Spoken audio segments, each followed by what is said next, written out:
This is the Kimber 1911 22 conversion. Now, the gun that it's sitting on, which you've seen a review for way back in April, this is the Kimber Super Carry Pro. I'm sorry, not the Pro. This is the Kimber Super Carry. It's a full frame, full size slide, but you've seen the review for that already. All this is a new slide that sits on top of the frame. So still the same awesome frame with the rattlesnake checkering is kind of what I call that on the front and back. And this is the slide assembly. And then there's a magazine. There's a little 10-round magazine. I don't know how well these work. This plastic or polymer or something is cheap. It seems cheap, and I only have one, so it takes a while to reload. But this is a 22 rimfire target setup. So the barrel is a nice little heavy match barrel there. And it's got a good feel to it. I mean, it feels like a 1911. The cool thing is, if you were to train with this, you know, we talked about with the Ruger Mark III 2245 way back in February, that it's set up with the controls like a 45. So if you're a 1911 shooter and you want to get out with that with your Ruger, you're going to have similar results, supposedly.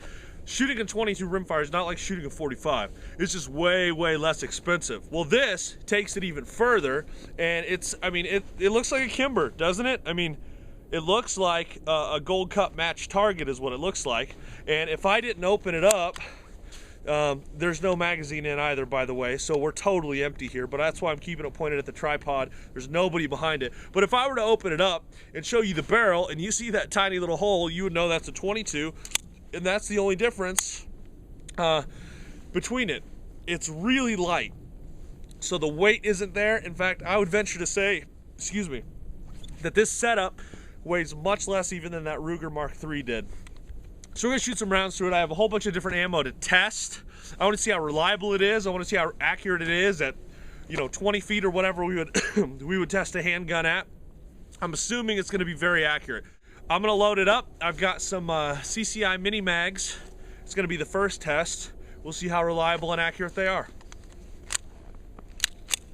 Okay, went into battery, no problem. All right, I've got a little shoot and see down here, so it should make it pretty simple to tell what's going on. Okay.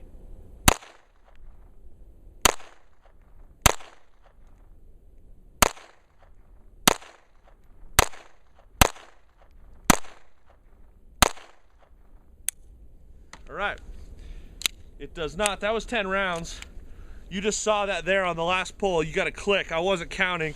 It does not hold back. It does not hold the slide back on the last setup. So not too bad. We're kind of all over the place, but it was reliable. I'm gonna load it up again, and we'll see how well it feeds going real fast. One thing I will say to these magazines is, I said they're plastic. You can see the rounds in it right there. They're difficult to load because, excuse me here, they're difficult to load because you've got to push each one individually. On that Ruger Mark III that I had, there was a little tab and it slid down, and you could pull that tab as you loaded and you would basically just drop the rounds in. It was super fast. This one has to be loaded individually. Now, I can do it like a normal magazine, hold it down, push one in. It's tough with gloves on. These are just cheapo rubber-coated landscaping gloves. But you can load them in like that, but it's going to be difficult with any other type of gloves. Bare hand's going to be best, and I would say pick up 3 or 4 extra magazines. If this is something you're interested in, just stock up, and does that make sense? I just lost my train of thought. All right, I'm going to shoot these fast. These are CCI Mini-Mags once again here. Back in, no problem.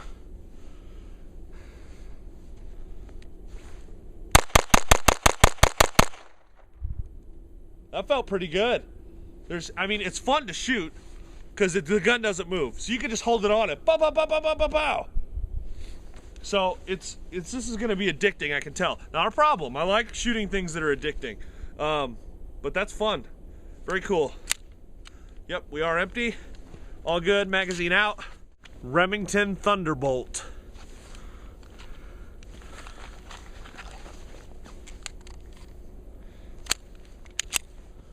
No problem.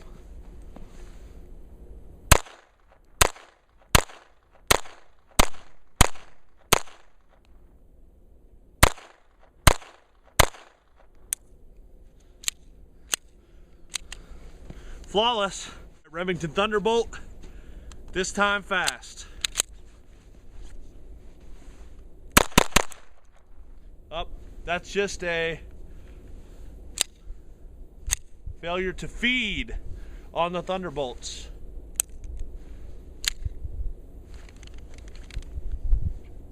Okay, looks like I got it cleared.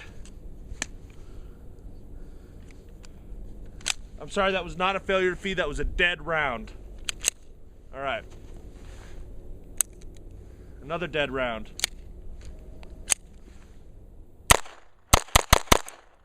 Could have been a batch, a bad batch with a couple of those. It's like a $1 box of 50, so it's cheap stuff.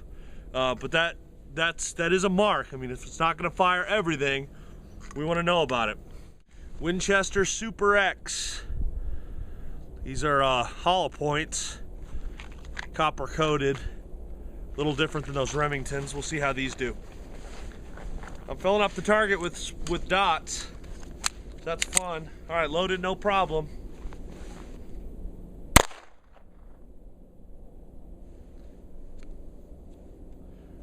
And that one did not charge all the way back. Might be a little underpowered, but the hammer's not cocked. We'll see if we got one in.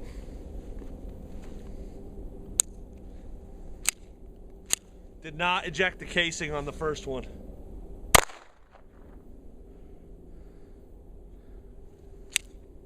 Did not on that one either. Okay, that one went.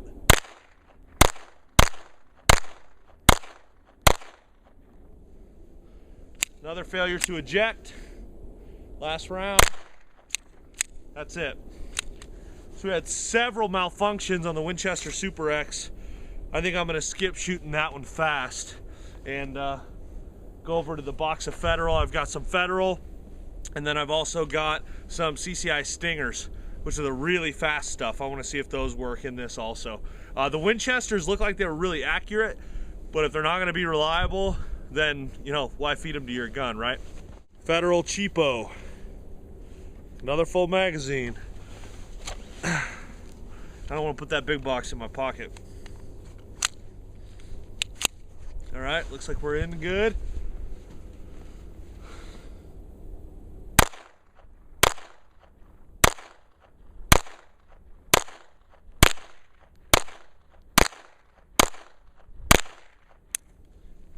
Perfect.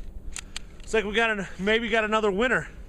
I love it when the cheapest ammo is one of the most reliable, because then a conversion like this, it just becomes all the more viable of an option. You know, say what you want about conversions aren't good for training because it's not realistic, but you know what? If it's your gun, you know, this is the Kimber Super Carry.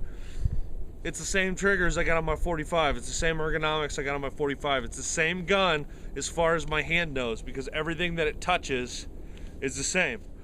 So it can't be all bad. And at 300 bucks for the conversion to be able to shoot my own gun instead of buying a whole different one is nice. Plus, you don't have the background check. There's no serial number. There's no trigger. The conversion itself is not a gun.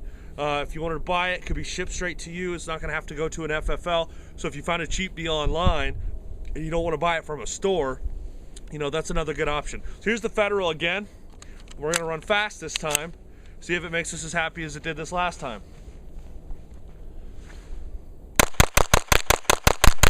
Yeah! Perfect.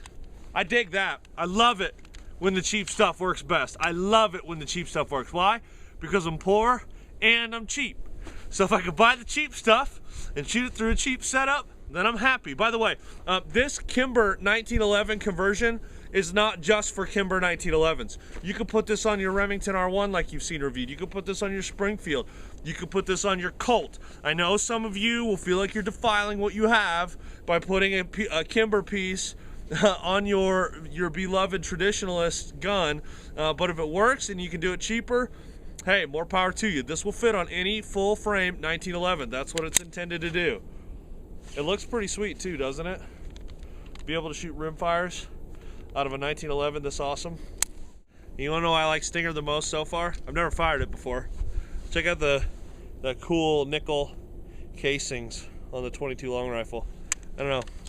I think that's kind of cool. Totally superficial and ridiculous, but I kind of like it. I'm gonna shoot these. We're gonna go for accuracy, and then I'm gonna pop them off fast like I've done with the other Ford brands. Okay. All right, we're loaded, ready to go.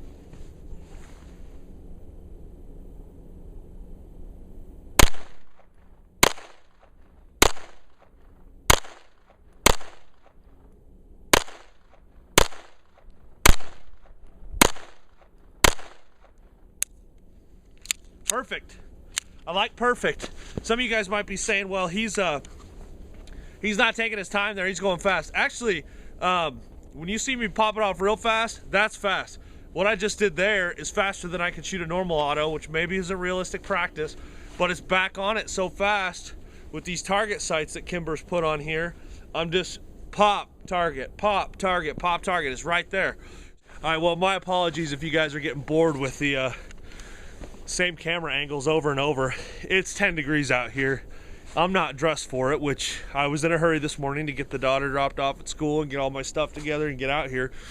But it's cold, and I don't have the motivation to stay out here for hours and hours and hours getting you the perfect shot. So I'll change it up a little bit here. Hopefully you'll be able to see this. I'm filming myself, and I want to make sure it looks right. But again, I don't want to be out here all day because it is cold. All right, CCI Stinger, super fast. Hopefully you can see that.